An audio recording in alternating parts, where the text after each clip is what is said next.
weer op de Kriesmerken in Boetenpost. Ja, en het is inderdaad heel mooi onklein, mooie lampjes. En we hadden een thema dat iedereen in Dickenskleen komt. Dus ze is al je wat zien er mooi uit. En ik ga dan bijvoorbeeld mijn dochters ook maar in het Dickenskleen. En dat vinden de meesten ook helemaal geweldig.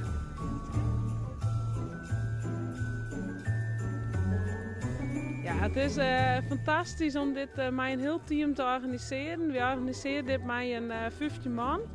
En we zijn nog een maand lang aan het voorbereiden. En dan is Joert dan eindelijk de dag. En dan is gewoon datgene was nog een maand verregen is. Dat is dan in één keer dat hier in de stritten. Dat is geweldig.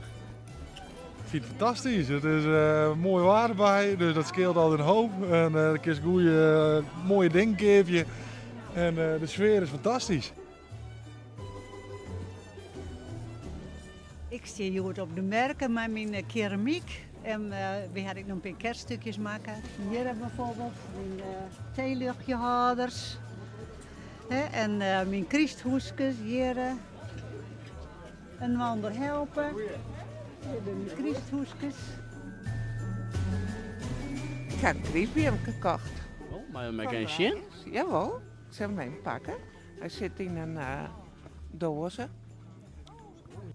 Waar komt het te staan? Dat weet ik nog net. In een hoes in ieder geval. Of in een kriestik verwerkt of gewoon zo even ergens zetten. Het is een Charles Dickens markt, hè? Dus dat proberen ze echt uit te dragen. Nou, ik vind dat ze dat heel leuk doen. Overal rennen ze in verkleden en weer de crèmes ik.